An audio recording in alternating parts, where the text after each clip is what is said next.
Why do we need to conserve mineral resources? ఈ answer అమ్మా, ఈ ఆన్సర్ ఇప్పుడు నేను ఈ క్వశ్చన్ చెప్పాను కదమ్మా, ఇప్పుడు ఈ క్వశ్చన్ చెప్పాను కదా, ఈ క్వశ్చన్ లో most important words and Telugu meanings ఇప్పుడు మీకు నేను చెప్తాను. ఆ తెలుగు మీనింగ్స్ మీకు వస్తే ఆ ఆన్సర్ మీకు ఈజీగా అర్థమైపోద్ది. ఆల్ ఇన్ వన్ లో ఆన్సర్ తాలూకా వొకాబులరీ నేను చెప్తాను తెలుగు మీనింగ్స్. కానీ ఏ మెటీరియల్ మీరు చదువుకున్నా మాక్సిమం ఈ వర్డ్స్ ఉంటాయి. సో ఈ వర్డ్స్ మీకు తెలిస్తే తెలుగు మీనింగ్ ఇంకా ఈజీగా ఆ ఆన్సర్ అర్థమైపోద్ది, క్లారిటీ అనేది మీకు వస్తుంది. టీచర్స్ కి అందరికి ఇది బాగా మీకు యూస్ అవుతుంది. ఓకేనమ్మా, థ్యాంక్ యూ. మినరల్ రీసోర్సెస్ అంటే న్యాచురల్లీ అక్కరింగ్ సబ్స్టెన్సెస్ ని మినరల్ రీసోర్సెస్ అని అంటారు.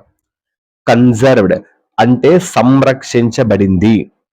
నాన్ రెన్యూవబుల్ సోర్సెస్ అంటే ఇది ఒక natural resource.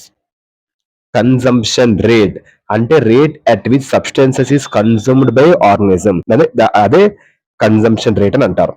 రెప్లెనిష్మెంట్ rate of minerals అంటే ఖనిజాల భర్తీ రేటు అని అంటారు. దాన్ని replenishment rate of minerals.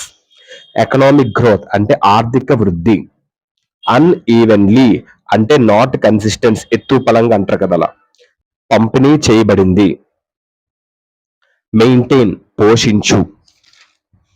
Equal distribution అంటే సమాన పంపిణీ. రీసోర్సెస్ అంటే వనరులు. Minerals need to be conserved అంటే ఖనిజాలను కాపాడుకోవాలి. ఇదమ్మా మోస్ట్ ఇంపార్టెంట్ వర్డ్స్ ఆ క్వశ్చన్ కి. ఈ వర్డ్స్ వస్తే మీకు ఆ ఆన్సర్ ఈజీగా అర్థమవుతుంది. నెక్స్ట్